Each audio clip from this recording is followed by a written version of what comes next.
Good morning, everyone, and welcome back to another episode of More to Explore, where Mike and I keep you up to date with everything happening here on explore.org. And Bear Cam is live, and in case you needed more bears to watch, the Anang Cams are live. Oh, hey, and we have a special guest right here. This is a live view of one of the Anang Cams.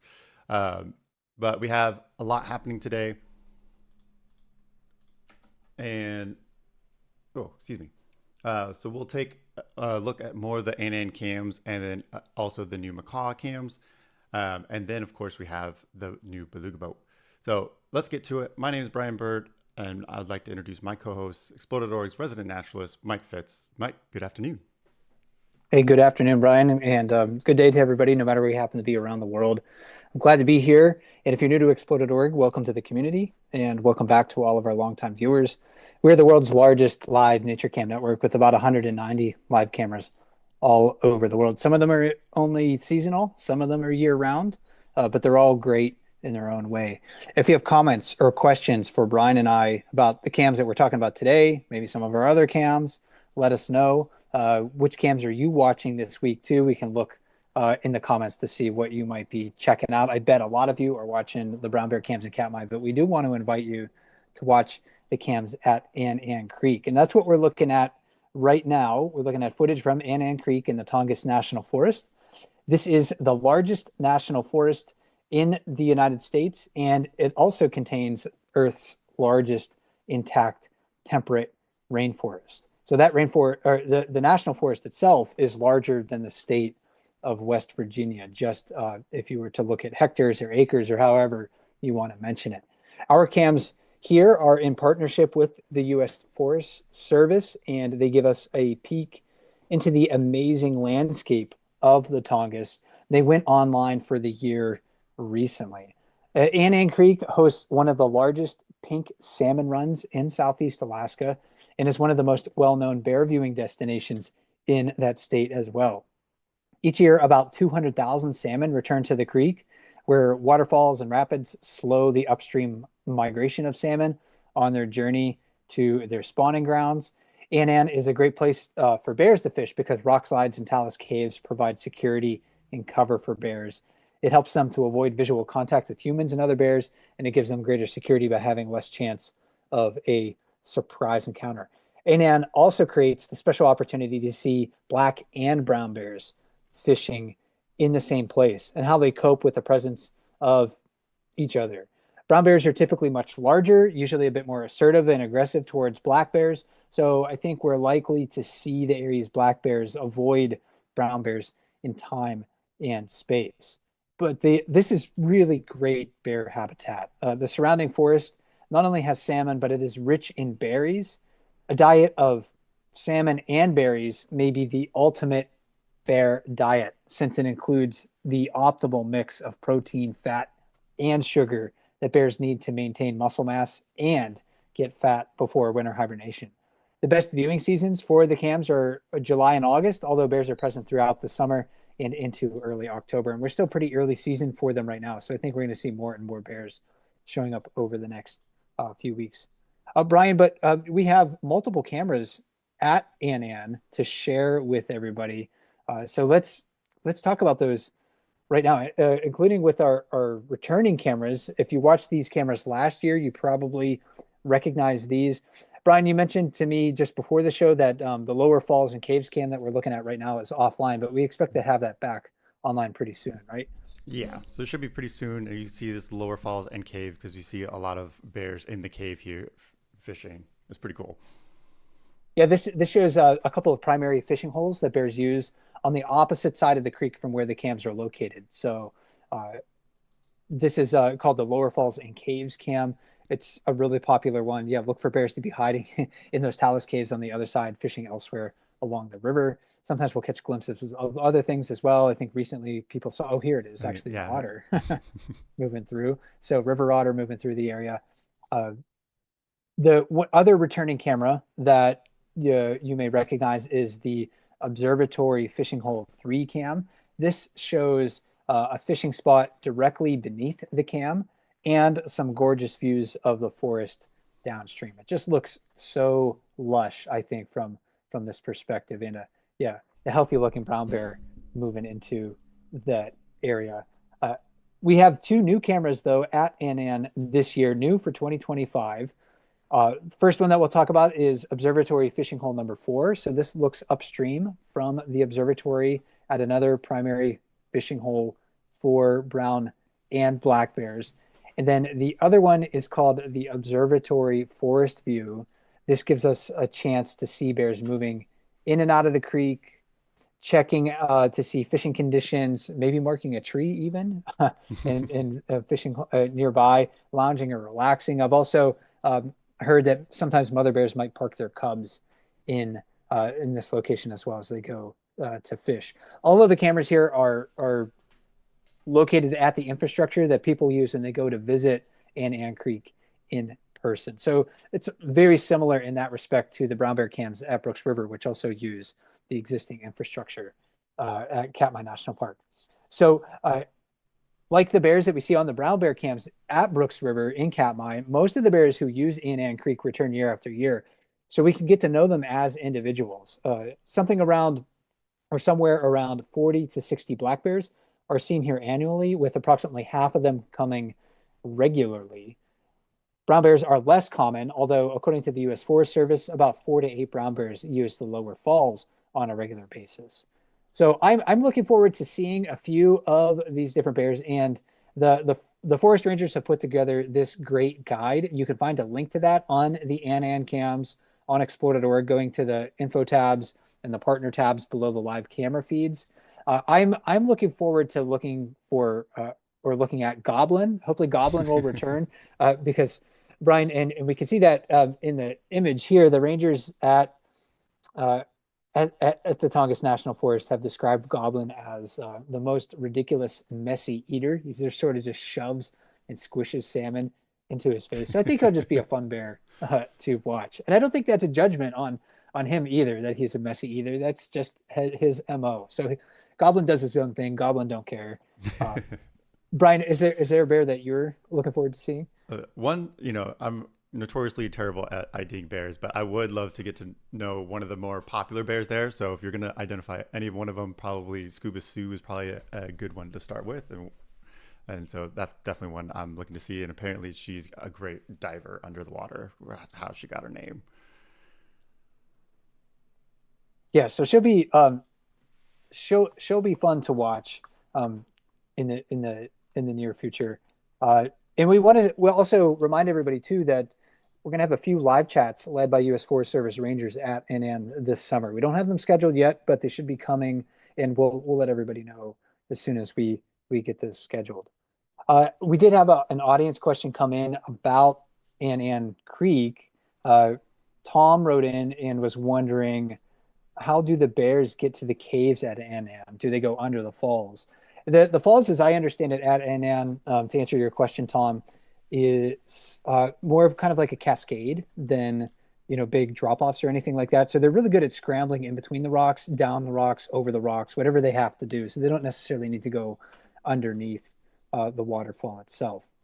So sometimes you will see them disappearing, like basically kind of where this footage is zooming into right now, right underneath. You just see them sort of appear there. And I think they're able to get back and forth from there by finding some other passages out of our line of sight. So that's my best guess, but that'd be a great question to ask the Forest Service Rangers when we happen to do those live programs later in the year. So thanks for that question. Looking forward to bears making a mess of fish here, and looking forward to learning a bit more about the pink salmon that use this area too. Super cool fish overall.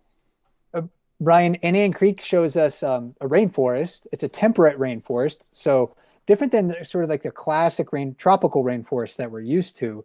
But it also demonstrates that rainforests don't have to exist in warm places, because it can get a little chilly here in the wintertime along the coast of Alaska. But one of the great things that we mention frequently on our program is the ability to travel to different places in ecosystems every day on explore.org. So let's head to a different rainforest to highlight our next cam. Yeah, definitely. Going all the way down to Costa Rica, we have two new Macaw cameras. So there's a feeder, there's the low camera, and then the high camera. So this is actually live footage of the high camera right here, where we're seeing this beautiful macaw. Oh wow, yeah, these are just like, I mean, some of the most beautiful birds in the world. So on our previous episode of More to Explore, we teased the possibility of a new cam for macaws. And since that time, those cams have gone live. So the macaw cams are located in Punta Ailita on the Pacific coast of Costa Rica. I hope I got the name of where it's located right. I don't speak Spanish. I tried to look it up. I could have been mispronouncing the accents on those. So I apologize if I happen to do that. But anyway, this is in partnership with the Macaw Recovery Network, which is an organization that works to protect and recover endangered parrot populations in the Americas. So the cameras, like Brian mentioned, they focus on feeding stations that attract scarlet macaws. This species is commonly seen flying with their families or in pairs. So often we'll see them hanging out in the trees in pairs or in a small group. And Brian, I've been eagerly anticipating the opportunity to see howler monkeys on this camera as well, which is something supposedly that we can see. Have you had a chance to see them yet? No, I haven't. I've heard the same thing, and I've been looking for them too. And even this morning, I went through the snapshots just to make sure nobody else has seen them too. Or else I would have pulled a clip for it. But no snapshots of them yet. So you could be the first to do it.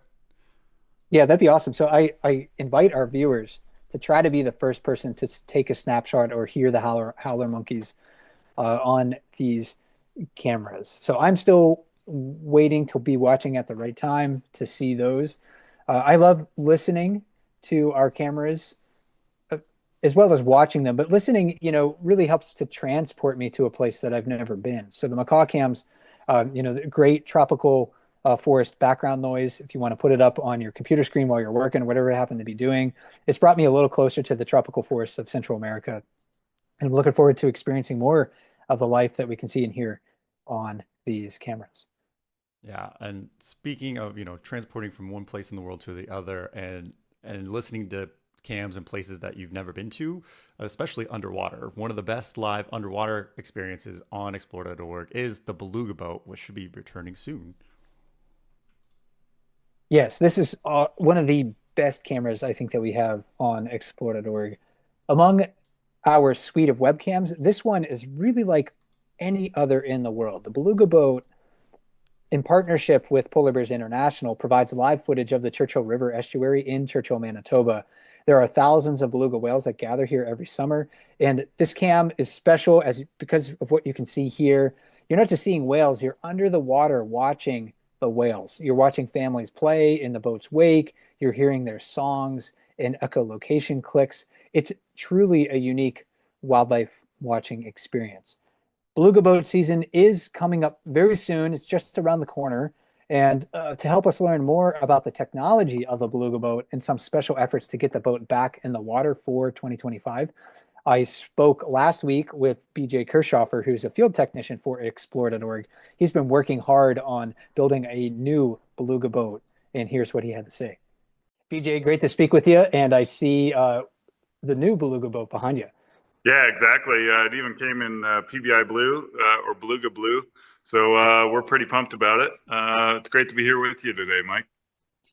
So the boat has been running for many years now. It's one of my favorite cams during the summer, but we're doing something different this year, a bit of a rebuild. And before we get into the details about that, what were some of the difficulties that had maybe necessitated a rebuild this summer for the boat?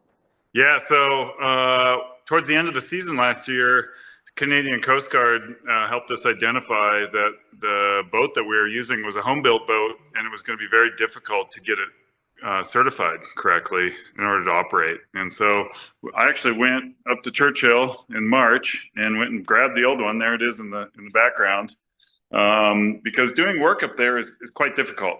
And so I found it would be probably easier just to head up there myself, work on the Cape cams while I was there, and then pick up the Beluga boat and drive it south so we could pull all the parts off of it. Because really the hull is pretty interchangeable, but it's all the electronics that are inside, the underwater cameras, all the things that really make it special. That's the part that is really important to us. So I brought it all back here to Bozeman, had some help from some of the other folks here at Explore, and we picked up a new boat, which is here behind me, and have been spending the last couple months moving the electronics from the old one to the new.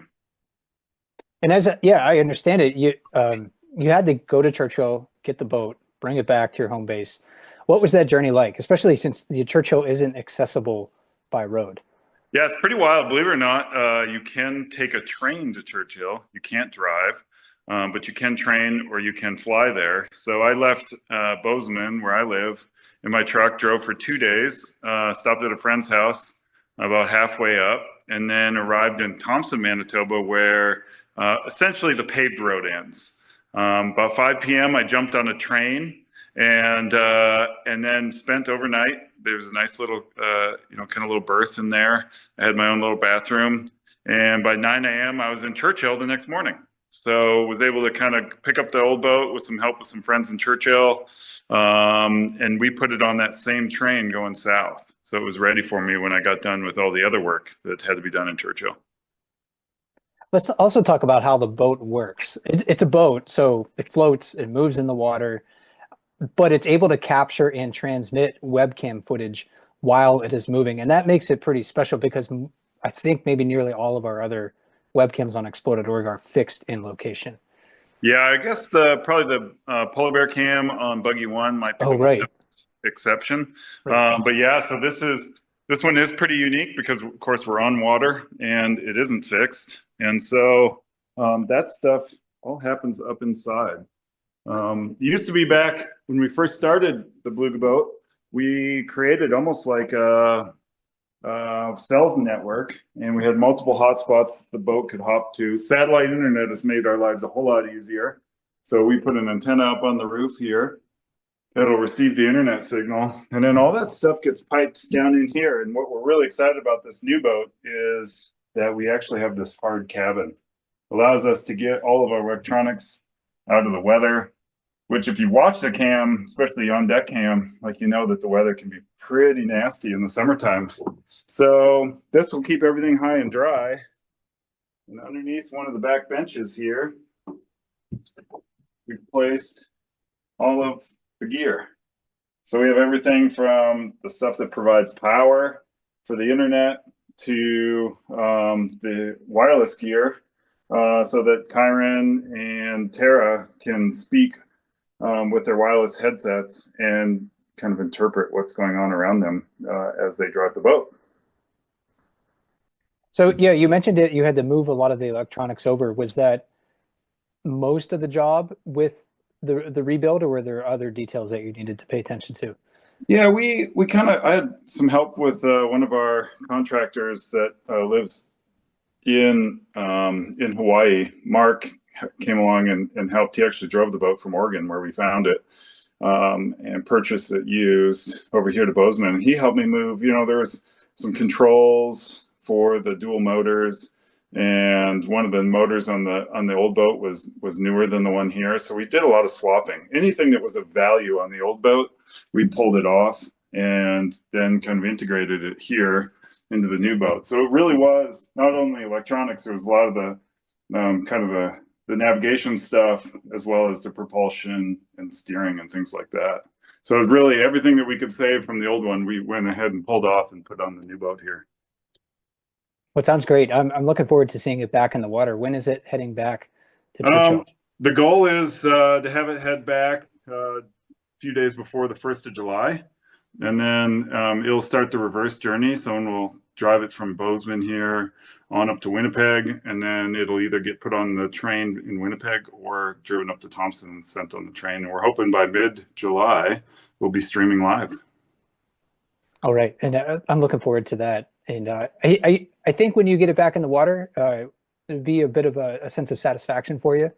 Oh, absolutely. I can't wait to see it. And this is one of my favorite summertime cams. Of course, the bear cam is really cool to watch, but like you said, to be able to hear the belugas and see them on screen is a pretty unique experience. So really looking forward to getting it back up and launching it for the summer season.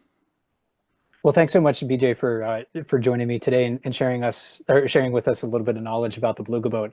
I don't think many of us really understood how much work goes into maintaining that camera. So thanks again. Happy to do it. Thanks, guys. And thanks again to BJ for sharing his time with us. Beluga Boat season begins as he said this July, mid-July. We're hoping for. So tune in to our cameras. Then we'll be sure to give you an update here on More to Explore if we have more information about when the boat is going to be in the water and broadcasting for you. A couple of audience questions have come in the meantime while we were listening to my conversation with BJ. You heard BJ mention that satellite internet has made operating the Beluga Boat a little bit easier for us. And somebody wrote in, somebody with the screen name Urban wrote in and said Starlink ? And yeah, for many of our cameras, Starlink is the internet service provider that we're using. It can help simplify things. It's not the best solution in all cases. A lot of times, if we can end up wiring the cameras to existing internet infrastructure, for example, like fiber optics or something like that, that's already on site, then we're going to do that. But in some places, Starlink can be really important. So that can help us with the cameras in Manitoba. It can help us with the cameras at Anang Creek in the Tongass National Forest and some of the cameras at Brooks River in Katmai National Park. So thanks for that question. And then early on in the broadcast too, we got a question, Brian, from Indigo, who wrote in, and I think Indigo is wondering about the brown bear cams in Katmai National Park. Indigo writes, I'm wondering if someone keeps track each year of how many bears visit the falls. Also, the water levels seem lower this year. It seems like the streams might be lower to make them more attractive. Well, I think with this answer that I'm going to give actually applies to Anang Creek as well. So at Brooks River in Katmai National Park and in Anang Creek in Tongass National Forest, they're managed by two different federal agencies, two different departments of the federal government itself, but there are some similarities. So at both locations, actually, there are people that keep track of how many bears visit these locations from year to year. At Brooks River, there's a formal study that's been ongoing since about the year 2000 or so, called the Bear Monitoring Study there. Park rangers and biologists are keeping track of how many bears visit Brooks River each year. Same thing with Annan as well. Although I don't know if they do it on a systematic basis, more or less just kind of watching the bears coming in and out. And then the water fluctuation, it's going to happen on both cameras. At Brooks River, the water level seems pretty average to me. If the water level that we see like in July, it really depends on how much snow is melting, how wet the spring season has been. Sometimes it'll be lower than we're actually seeing right now. Sometimes it'll be a little bit higher. And with Annan too, I think that's likely the same. So more water, really the consequence of that means if there's a lot more water, it's better for the fish. If there's lower water conditions, it's better for the bears. Of course, you don't want the streams to dry up because that's terrible for both. But if there's more water, it's better conditions for the fish. It makes it easier for them to escape the bears. And if there's a little less water, it's a little better fishing conditions for the bears because the salmon have fewer options to escape. So thanks to those questions, or thanks to everybody who's written in so far and all your comments and questions. Glad to try to answer them. Brian, the bear cams capture my attention in the summertime, but gosh, there's still a lot of bird activity that I'm trying to keep up with. It's getting a little bit easier now. We're getting a lot of birds fledging the nest, but still a lot of birds still in their nests. Definitely. So with all the birds fledging, there's still more to go. So let's do another update with Egg Watch. Yeah, welcome to the June 30th, 2025 edition of Egg Watch on Explode.org. We have fledglings and new birds, of course, young birds still in the nest, starting with our osprey. Both of our nests with the Charlo osprey in Charlo, Montana, and the Chesapeake ospreys in Kent Island, Maryland. They both have 3 chicks in their nest. So thanks to the Owl Research Institute for helping us with the Charlo cam, and then the Chesapeake Conservancy for our Chesapeake ospreys. I think we're looking for those birds in the nest for several more weeks now. So they're not really they're not very close to fledging right now. And we're also in kind of a similar situation on Seal Island. So if we head north to my area of North America in the Puffin Burrow with Willie and Millie, their puffling hatched on June 10, and pufflings usually stay in their burrow for 38 to 44 days after hatching. So maybe we're looking at a late July and early August fledge for this bird, but it is just poofy. So if you're looking for the poofiest bird ever, go watch the puff and burrow right now. Our black guillemot is still incubating eggs on Seal Island, and I think we can expect those eggs to hatch there if all goes well around July 8 or so, maybe the early in the second week of July. So 2 eggs in that cavity right now. I also want to remind you too that with some of the other cameras on Seal Island brought to us in partnership with the Audubon Seabird Institute, we can see different birds nesting on the island as well. So like common terns. So we got sometimes we get these remarkable views of common tern chicks just hanging out on the rocks or in the vegetation nearby, waiting for their parents to deliver them some food. So really awesome to see. We got images of 2 chicks that hatched on or around June 17, and really just adorable little fluff balls there. Transitioning though to some bigger birds that are ready to leave the nest. Right now we're on fledge watch for the Trampolo Eaglet, TE3 as he or she is known. This bird hatched on March 4th, or excuse me, on where are my notes here? Hatched on April 11th. Yes, the egg was laid on March 4th. Hatched on April 11th, and it's getting ready to fledge now. We're seeing TE3 branching, moving around the nest and off of the nest. So could be any moment now. So check it out. Thanks to the Raptor Resource Project for bringing us that camera.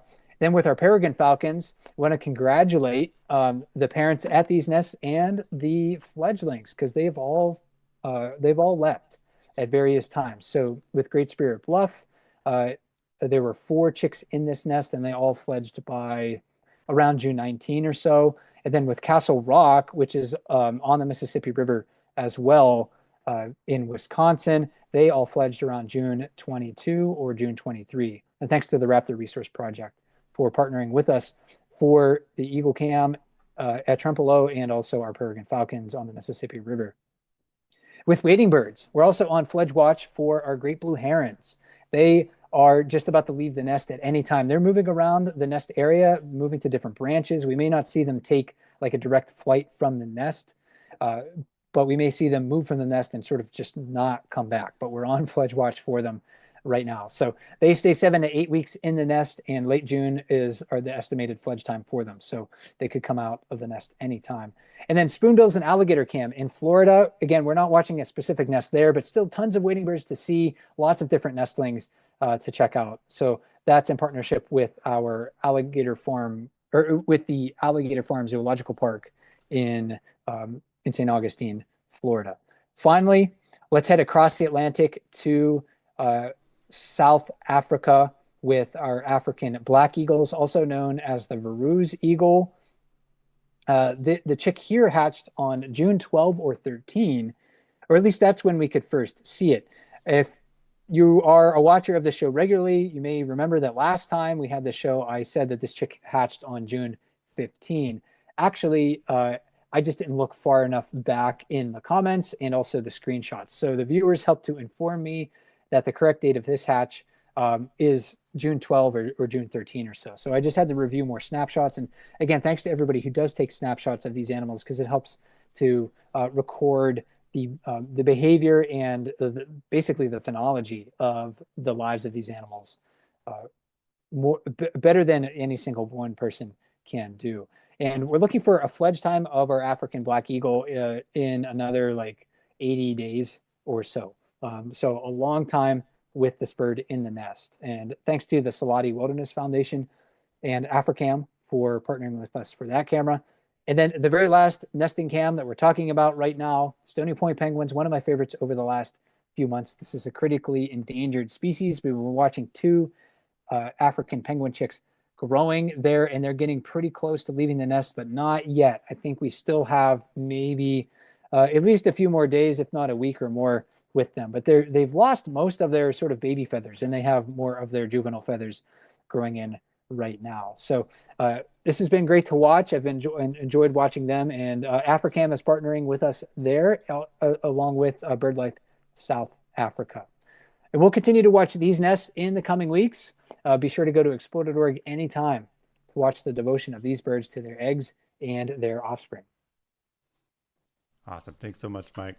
And then, of course, we have one of our reoccurring segments called Neighborhood Nature, if you have any critters in your backyard that you'd like to share. But, Mike, you've got a critter in your backyard right now, right? Lots of critters, hopefully. There's always something that I could say in our Neighborhood Nature segment. And yeah, I enjoy sharing my home base with wildlife. And as a human, I can't avoid actions that affect other creatures. The goods and services that I purchase, the electricity that I use, the foods that I eat, they all impact the welfare and homes of my non-human neighbors near and far. So when I moved into my home, I wanted to create more space for wildlife.